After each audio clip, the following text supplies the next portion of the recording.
Assalamualaikum warahmatullahi wabarakatuh. Perkenalkan, nama saya Triwulandari Junitasari dari kelas 2 TIF dengan NIM 2355301202. Di video kali ini saya akan menjelaskan cara pembuatan website di mana saya mengambil desain dari Figma. Pada latihan, saya mendapatkan desain Figma seperti ini dan tampilannya pada website akan menjadi seperti ini.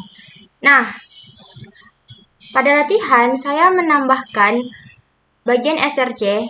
Ini ada folder aset, components, layout, packs.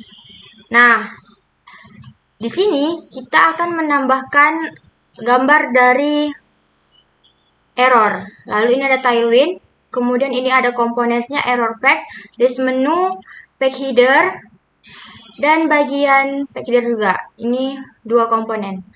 Lalu di layout itu ada header dan sidebar.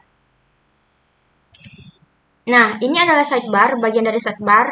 Lalu ada di atasnya ini header dan ada pack header. Nah, nanti di bagian dalam konten itu akan berubah. Namun, bagian header, pack header, dan sidebar itu tetap. Jadi yang di-reload adalah bagian kontennya saja. Di sini ada yang namanya packs, customer, nih, customer dashboard error. Nah, di sini untuk menampilkan hasil konten yang telah kita buat. Ini juga ada orders. Nah, komponen tadi dipanggil di bagian packs ini. Menggunakan navlink agar bisa berpindah tepat kontennya. Begitu juga pada customer. Ini ada pemanggilan pack header-nya. Bagian dashboard juga. Setelah itu di bagian kalau kita tutup SRC-nya, nih, di bagian indeks HTML, kita hanya perlu memanggil yang namanya main. Nah, main ini berada di sini. Main. Nah, kita langsung menggunakan browser router. Jadi, kita memasukkan yang namanya file app.jsx yang ini. Di sini saya mengimportkan apa-apa saja yang saya gunakan tadi. Ada sidebar, header, dashboard, order, customer, error 400 sampai 404, lalu ada from customer, from orders.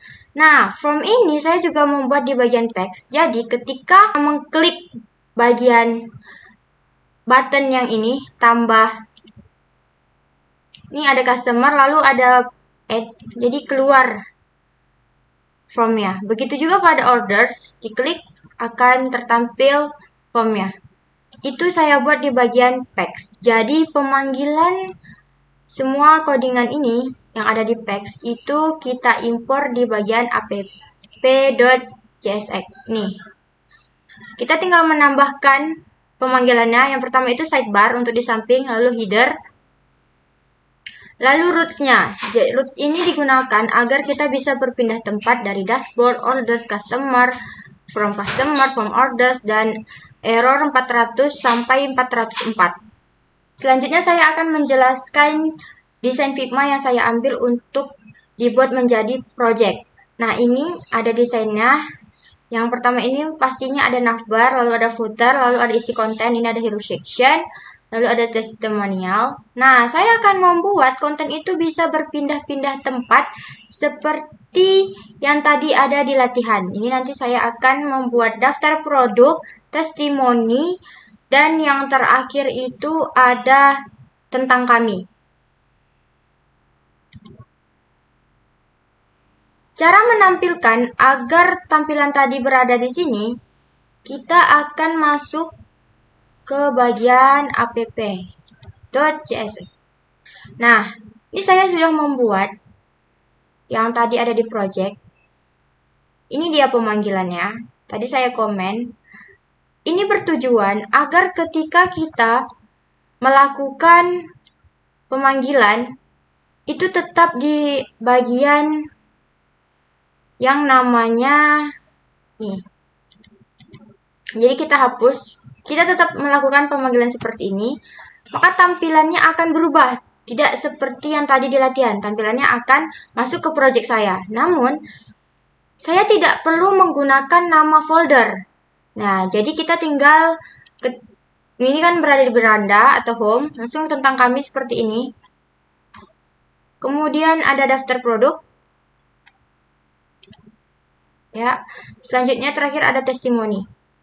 Nah, bagian dari bentuk navbar dan juga footer itu tidak berubah.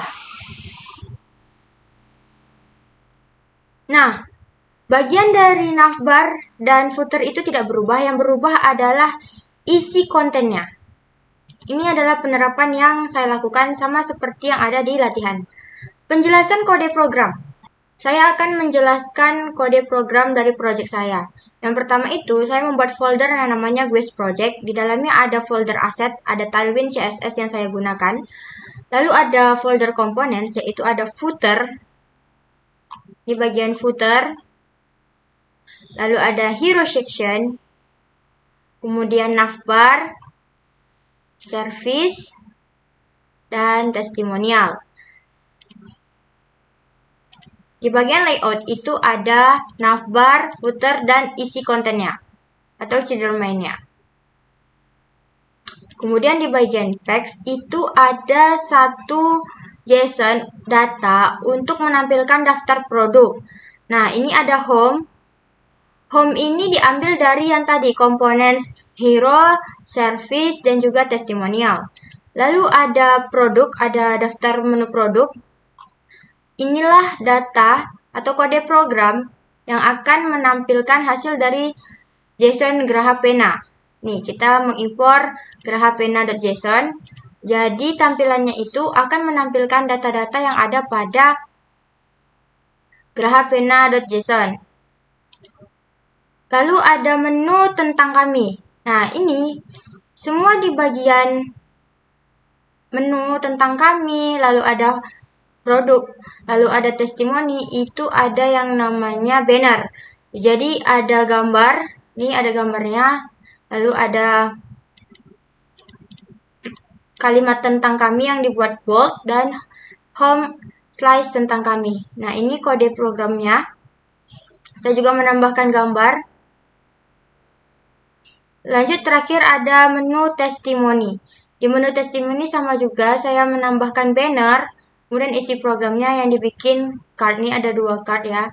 Jadi ada sekitar 6 testimoni yang dibuat secara default dan akan tertampil di bagian testimoni. Di mainnya saya menggunakan browser router. Ini sama dengan yang latihan tadi agar bisa tertampil dan berpindah-pindah tempat. Nah, ini saya memasukkan yang home. Tidak lupa mengimportkan semuanya. Bagian terakhir, agar bisa tertampil di bagian website, saya mengubah yang bagian app.jsx. Di latihan tadi, saya menggunakan yang ini. Sudah saya komen.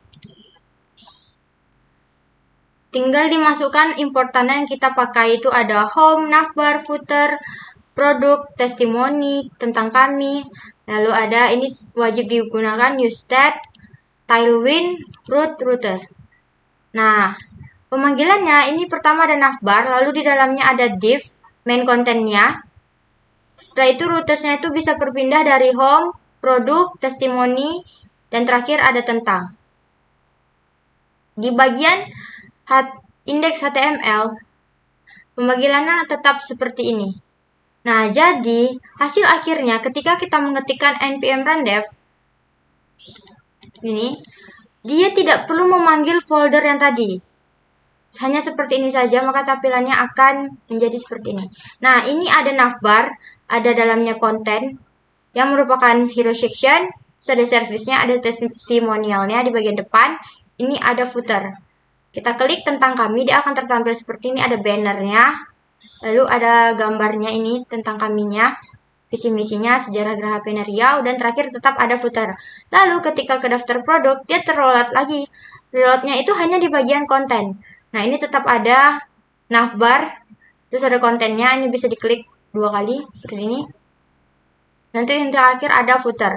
Terakhir ada yang produk testimoni, seperti ini. Baik, cukup sekian video penjelasan yang dapat saya sampaikan. Saya akhiri dengan wassalamualaikum warahmatullahi wabarakatuh. Terima kasih.